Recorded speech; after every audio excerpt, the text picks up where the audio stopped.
Jelena Karleuša ismejala je tvrdnje da je prekopirala boju kose pevačice Ivane Buhje, doskorašnje izabranice zaštićenog svedoka Ljubiše Buhje Čumeta. Kaže da mnogo ulaže u svoj izgled i da joj je garderoba za nastupe skuplja od pevačkog hleba.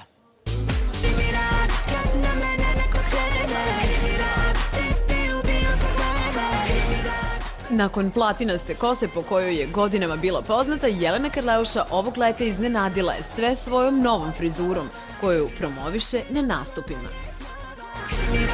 Samo sam ustala jedan dan, više od 20 godina sam platinasto plava ili ti žuta, kao što bi rekla moja ćerka, a sad sam stvarno plava, eto. Pojedincima nije promaklo da je istu frizuru 2011. godine imala bivša supruga Ljubiše Buhje Čumeta Ivana, prvog srpskog svedoka saradnika i bivšeg vođe surčinskog klana.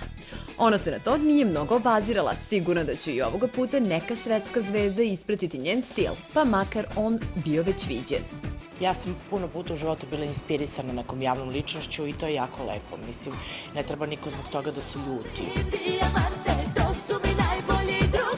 Navijači fudbalskog kluba Bešiktaš odmah su prihvatili suprugu svog novog igrača Duška Tošića, a Jelena se postarala za to kada se slikala u dresu turskog kluba. Oni mene zovu jenge ili ti ne znam šta u prevodu, ajde u našem slengu bi to bilo snajka, ne znam, tako, i njihova snajka me sada nazivaju. Duet je ipak snimila sa MC Sajsi, a njihova saradnja iznenadila je sve.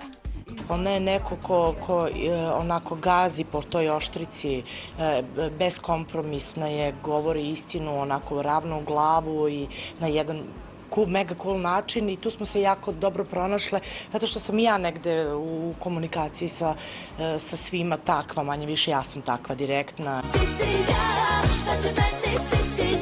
A da li je isplativo biti Jelena Karleuša u Srbiji?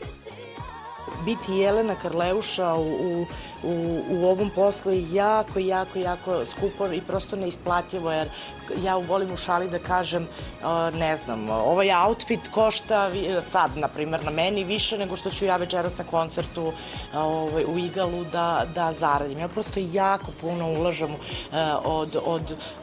od najtrivijalnijih stvari kao što su moje krpe i cipele, da ne pričamo o albumima, spotovima, toj produkciji, kod sve to je jako skupo, da ne govorimo o koncertima koji su preskupi, koji koštaju po $500.000 eura.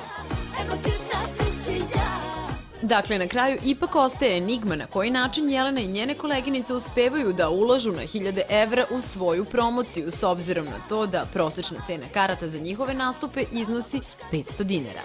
Nastup 28. avgusta u Bašti kod Juge biće ipak ekskluzivniji, a samim time i skuplji. A s obzirom na to da je blizu Ušća, biće i zagrevanje za spektakl koji Jelena ponovo najavljuje.